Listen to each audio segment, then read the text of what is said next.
top stories, Premier says sticking to objective reality, the panacea to contradictions over history among Ethiopians.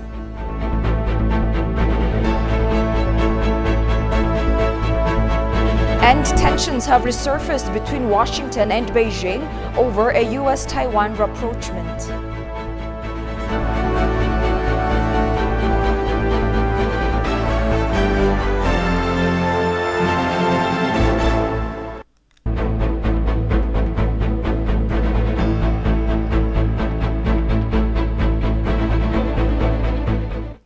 Hello and thank you for joining us. You're watching Addis News Hour with the news. I'm Tabitha John. Stay with us. Prime Minister Abiy Ahmed expressed hopes that every generation will find itself in his newly published trilingual book under the title Generation Mademir. At a book launching event here today, PM Abiy Ahmed said recording events or incidents based on process, time and place are critical to transcend true history to the coming generations. Mademir, roughly translated from Amharic as synergy or positive sum, has been his brainchild and has become the guiding ideology of the ruling party, which he chairs. Take a look at the story.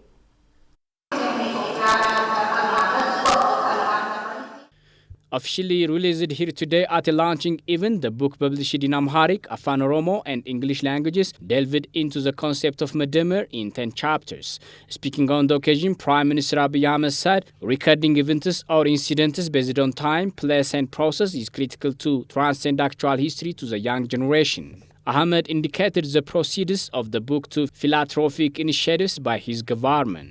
የአድዋን ጦርነት በሂደት በቦታ በጊዜ መከተብ ብንችል ኖሮ አድዋ Let us say that a historian records the Battle of Adwa based on process, place and time. His or her effort goes to great lengths to reduce controversy. Instead, this approach helps magnify the fact that the victory remains a pride of Africans and black people as a whole. While immersing our thoughts in such an objective approach, we find that all of the heroes of Adwa, such as Emperor Menilik II, Empress Taitu Butul, Ras Alula or others want or should not be a matter of controversy. All of these brave Ethiopians showed adversity in the face of a foreign military force. According to the Premier, the book of Mademir is not only philosophy or ideology, rather it sets new paradigm how to build generation in Ethiopia. መደመር በሚል ሐሳብ የተጻፈው ጽሑፍ ፍልስፍናዊ ርዕዮተ ዓለማዊ ብቻ ሳይሆን ኒው ፓራዳይም ለማሳየት የሞከረ ነው። The concept of Mademir as expounded in this newly released book is not only ideology and philosophy, but is also meant to introduce a paradigm shift to the Ethiopian body politic. This book is a sea of ideas, and I hereby invite the general public to swim in it and get the best out of it. መደመርን በጉዞ የሚገልጥ ነው። The book launch event was graced by the presence of 6 scholars who took time to present relevant and thought-provoking critiques. Criticizing the new published book, instructor at the Addis Ababa University Mohammed Hassan underlined that the writer briefed basic questions raised by the general public. ጠቅላይ ሚኒስትሩ በህብረተሰቡ ውስጥ ስለሚካሄደው ሽኩቻ ነቀፌታ ወይም ሽሙጥ ምንም ያመለጣቸው ነገር እንደሌለ ነው። Abiy Ahmed touched upon every friction in the society and issues threatening to tear us apart. Wisely sticking by his stance of priority to development, the author has tried to reflect on the complexities of contradictions in the society, as exemplified by the section outlined in pages 115 up to 124. የመሳሰሉት ናቸው። The Ethiopian Disaster Risk Management Commission, EDRMC, appealed for increased supply and distribution of nutritious food to the vulnerable sections of the society affected by man-made and natural disasters. Children, pregnant and lactating mothers, and the elderly living in conflict and drought-impacted areas are more susceptible to various disasters. Public Relations Director of the Commission, Debebe Zaude, said that the necessary nutritious food should be provided provided to these sections of the society as soon as possible. The PR director warned that if this need is not addressed immediately, serious crisis is inevitable to the susceptible citizens due to the pressure and multifaceted disasters. He also pointed out that there are 1,286,400 endangered members of the society due to the conflict in the northern part of Ethiopia. Zaude elucidated that in the second humanitarian aid distribution process, more than 500,789 metric tons of nutritious food was distributed to beneficiaries by the Ethiopian government and partners.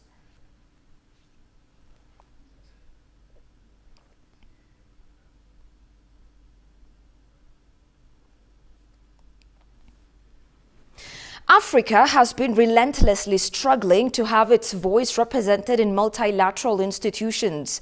This perseverance in the face of mounting external pressure has not fallen on deaf ears. During a brief but eventful stay in Ethiopia this week, U.S. Secretary of State Antony Blinken reiterated that the U.S. is keen to see to it that Africa's quest for a fair representation in multilateral institutions such as the UN Security Council and the G7 are swiftly addressed. Blinken said Ethiopia will be reinstated to the AGOA trade program after the full implementation of the peace deal. Goshu Melisau takes it from here. The United States and Ethiopia have enjoyed more than a century of diplomatic relations dating back to 1903. The second most populous country on the continent, Ethiopia is a key player in regional politics and a long-standing U.S. ally. However, the relationship between Ethiopia and the United States was strained due to the conflict in northern Ethiopia. U.S. Secretary of State Antony Blinken paid one-day visit in Ethiopia. During his visit, he met top Ethiopian officials, democratic institutions and civil society organizations as well as a chairperson. In an exclusive interview with Fana Broadcasting Corporate, Blinken said the peace agreement and its implementation played a crucial role in saving and changing the lives of war-affected people. What we've seen with the agreement and its implementation so far is very significant and very important progress, both in saving lives and in changing lives. The fact is, the guns are silent. Humanitarian assistance is moving into Tigray. Services are being restored. The TPLF is putting down its weapons, and external forces are departing. At the same time, what I heard from the government today was not only a commitment to seeing that process through, but also other critical parts of the agreement, to include standing up a credible, inclusive, transitional justice process to make sure that there's reconciliation as well as accountability for the tremendous damage that was done. The Secretary of State confirmed that Ethiopia will be reinstated in AGOA after the full implementation of the peace deal. As the agreement is fully implemented and as all the parties sustain the work that they need to do to include, as I mentioned, transitional justice, that will allow us to strengthen and increase our own partnership, including on economic development. When it comes to AGOA, under the law, we suspended Ethiopia more than a year ago because of the human rights violations in Tigray. And there's a clear pathway back to AGOA, and the work that is being done to implement the agreement very much is moving Ethiopia along that pathway. Blinken also welcomed the transitional justice system put in place by the Ethiopian government. He reaffirmed the US support towards the objective of African voices in multilateral global organizations. Over the course of the next couple of decades, 1 out of 4 people on Earth will be African. When we look at the fact that this is one of the youngest populations overall in the world, the future is being built here. And our desire is to make sure that we're helping to build it with Africa. But that also means that Africa's voice needs to be heard in these major international organizations, to include the United Nations Security Council, to include groups like the G20. President Biden strongly supports that. He's made that clear both at the Africa Leaders Summit and on other occasions. And we'll be working toward both of those objectives over the next months. The Secretary of State reaffirmed the United States maintained a long-standing partnership with Ethiopia and its people, recalling the $3 billion humanitarian assistance in 2020 and the new additional $331 million humanitarian assistance.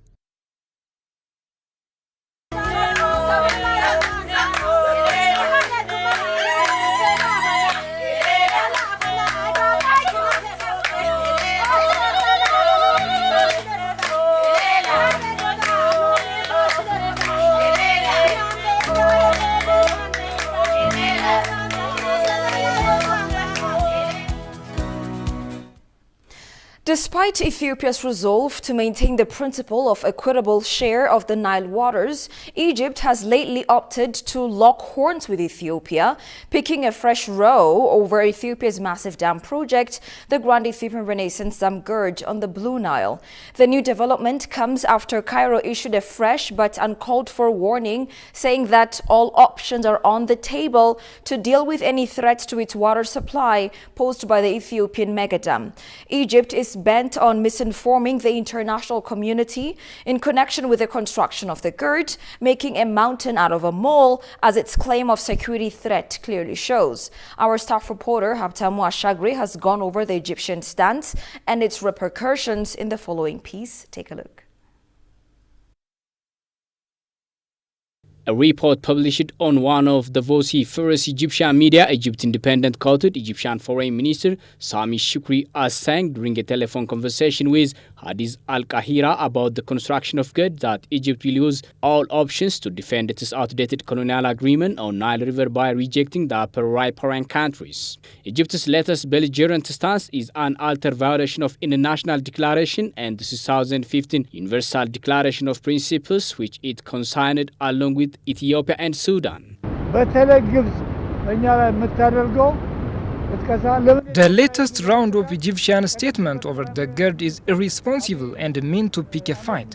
Ethiopia has time and again made it clear that it sticks to the principle of snapping its people out of poverty via this flagship project, while making sure that there are no significant harms to the riparian countries.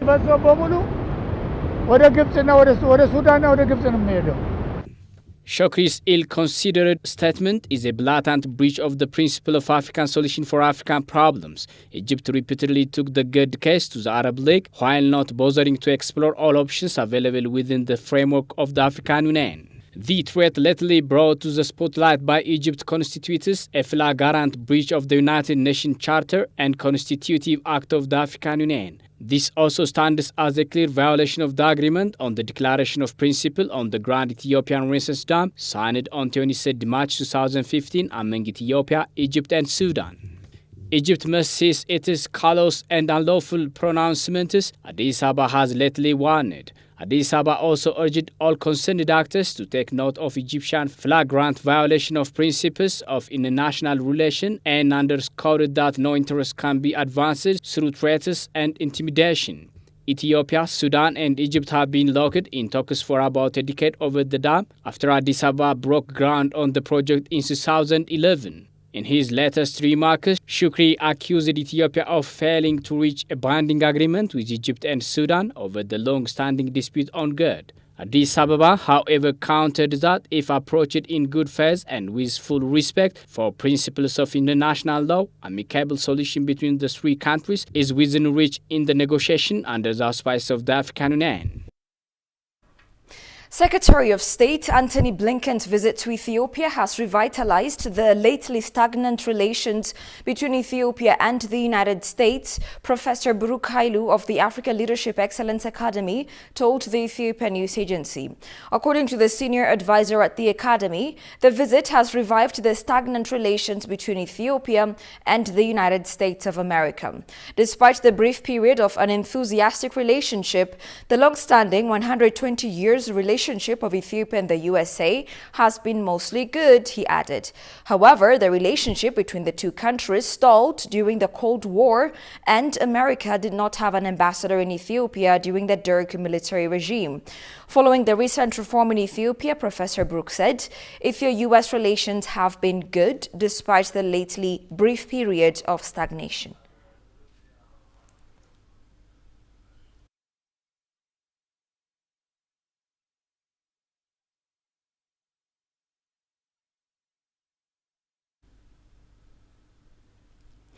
The World Health Organization has reiterated continued support to the implementation of the One Health initiative in Ethiopia.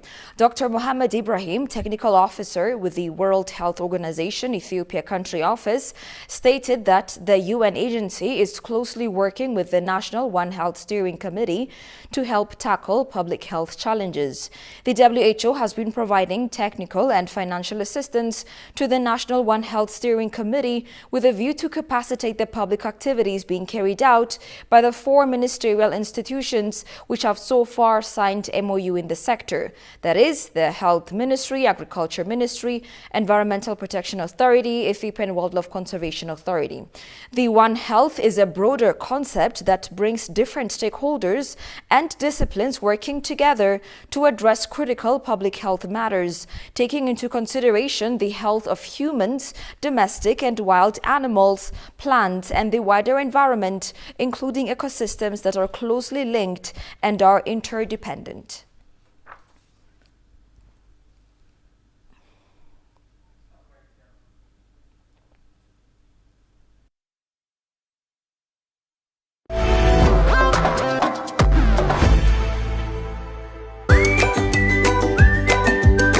Welcome to the land of origins. Commercial Bank of Ethiopia is pleased to serve all your traveler banking needs. If you have money from any of these 16 countries, you can convert it to local currency by visiting our nearest branch. Alternatively, our secure Forex ATMs accept cash exchange, or if you prefer using your cards, we've partnered with Visa, MasterCard, and UnionPay so that you can withdraw cash from our local ATMs or make cashless transactions at thousands of local POS partners securely and with confidence. We are linked with more than 700 global banks through our direct SWIFT address, CBE Teta. We also work with 16 international money transfer agents, out of which Tune and World Remit enable you to make direct deposits into our savings and current accounts or our popular CBE Burr mobile wallet. Commercial Bank of Ethiopia, the bank you can always rely on.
Welcome back. You're watching Addis News Hour. The Dire Dawa City Administration's Trade, Industry and Investment Bureau says the city is growing its industrial hubs to increase its competitiveness at a national and regional level. A chartered city over 560 kilometers southeast of Addis Ababa, Dire Dawa is a hotspot of multiculturalism and has been flexing its muscles to open up to investment. The Bureau further disclosed that it has been working to expand opportunities by boosting the number of businesses that can domestically substitute imported goods. Kasahun Chani brings us up to speed. Jeddah is one of Ethiopia's industrial destinations and is home to 409 small and medium-sized businesses operating in a variety of sectors and 42 high-level industries. Deputy Bureau Head of Investment Tori Tived, the administration has been exerting efforts to encourage the carbon manufacturing businesses to make full use of the favorable climate in order to actively engage in chances for export proxy production and job development. ፈጥሮ ሀብታም ደግሞ ለኢንዱስትሪ ምቹ የሆነ ከተማም ናት። ስለዚህ ከሌሎቹ ዘርፍ Jeddah is endowed with all the amenities for investment projects. Armed with that dispensation, we are fostering competitive environments for manufacturing businesses in order to make the city comfortable, enticing and competitive so that it serves as a model on a continental level. We have established the necessary framework for small and medium-sized businesses to supply resources to high-level industries. Another area of focus for the city has been import substitution. For that to happen on a grand scale, the Bureau has pinned its hopes on the expansion of the manufacturing capacity of small and medium-sized businesses. 8 ፋብሪካ በላይ በተለይ አሁን ከፍተኛ ማከለኛ ፋብሪካዎች በላይ ወደ ስራ የገቡበት አሉ። More than 8 SMEs have already gone operational. While we are in the midst of a massive import substitution and doing it at the national level, we nevertheless do not intend to stray from our sacred principle of maintaining product quality. ስለዚህ እነኚህ ሁለቱ ስራዎች ላይ በደንብ ከሰራን በተቻለ መጠን ከውጭ የሚገባውም ይሁን የተለያዩ ምርቶችም በዛ መልኩ ማቅረብ ይቻላል። እነኚህ ኢንዱስትሪዎችም በተቻለ መጠን ኤክስፖርት ስታንዳርድም የጠበቁ በዛው ልክ ደግሞ ተኪ ምርትም በተቻለ መጠን እያደረገ የምንሄድ ከሆነ እነኚህ ስራዎች ላይ ደግሞ For their part, various business owners approached by ETV that luck is on their side, given the attention, time and cooperation they enjoyed from the city administration to go operational and under a suitable business climate.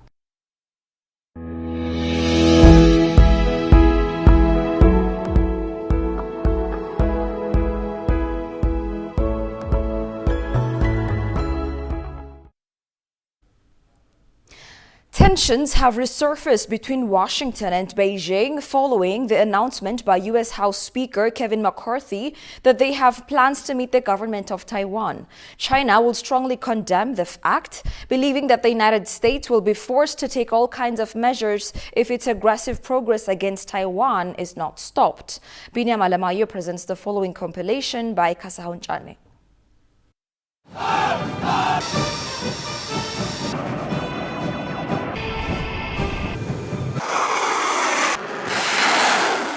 Taiwan's President Tsai Ing-wen has convinced U.S. House Speaker Kevin McCarthy to meet in California rather than Taipei to avoid an aggressive Chinese military response as tensions run high between Beijing and Washington. Several people familiar with the situation said Tsai and McCarthy had agreed to meet in the U.S. because of Taiwanese security concerns. The California Republican had said last summer he wanted to visit the country if elected to the top leadership post in the House. The venue change comes as the U.S. steps up contingency planning for the region, one of the world's most dangerous flashpoints, and highlights the impact of China's military posturing to constrain Taiwan and undermine its de facto independence. Washington has been rife with speculation about whether McCarthy would visit Taipei. Advocates of a trip say senior U.S. lawmakers should show support for the country in the face of rising Chinese aggression, while critics argue that high-profile visits provoke China without helping Taiwan. A senior Taiwanese official said Tsai's administration has provided McCarthy's team with some intelligence about what the Chinese Communist Party is recently up to and the kinds of threats they pose. The official added that China was not in a good situation. After McCarthy's Democratic predecessor, Nancy Pelosi visited Taiwan in August, the first visit visited by a speaker in 25 years. The People's Liberation Army held huge military exercises, including firing ballistic missiles over the country for the first time. U.S. officials have recently played down suggestions of an imminent Chinese attack on Taiwan, but the Biden administration is stepping up contingency planning with allies. President Joe Biden has, on 4 occasions over the past 4 years, said the U.S. would intervene if China launched an unprovoked attack on Taiwan. Tsai will visit both California and New York in early April. Tsai will visit both California and New York in early April as part of a trip to Guatemala and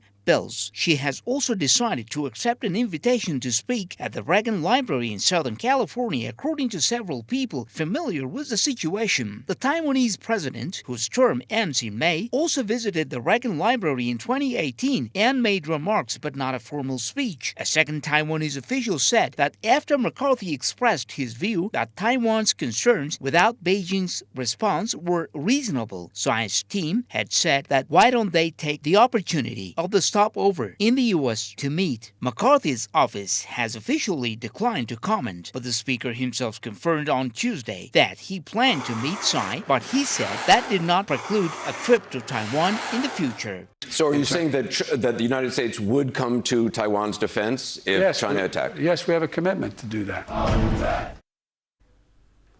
And finally, in Blantyre, Malawi, sniffer dogs have been added to the search to help locals and soldiers retrieve bodies of the victims of Hurricane Freddy.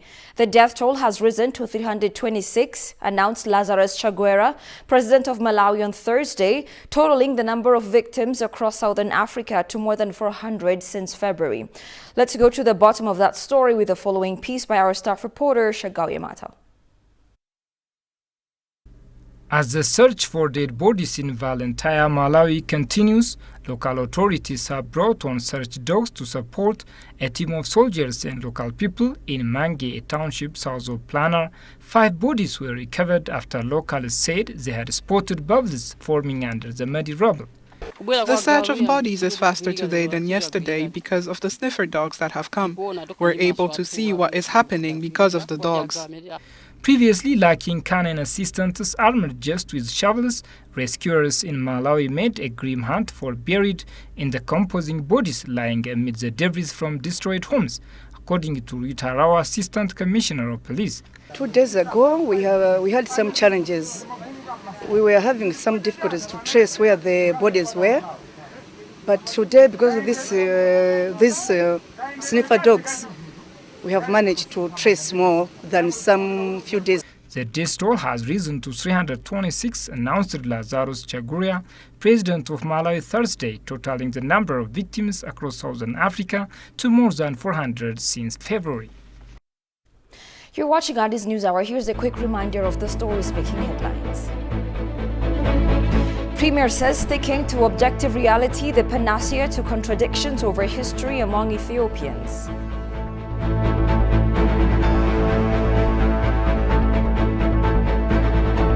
And tensions have resurfaced between Washington and Beijing over a U.S.-Taiwan rapprochement. And that's all we had for now. I'm Tabitha John. Many thanks for watching. Have a good night and take care.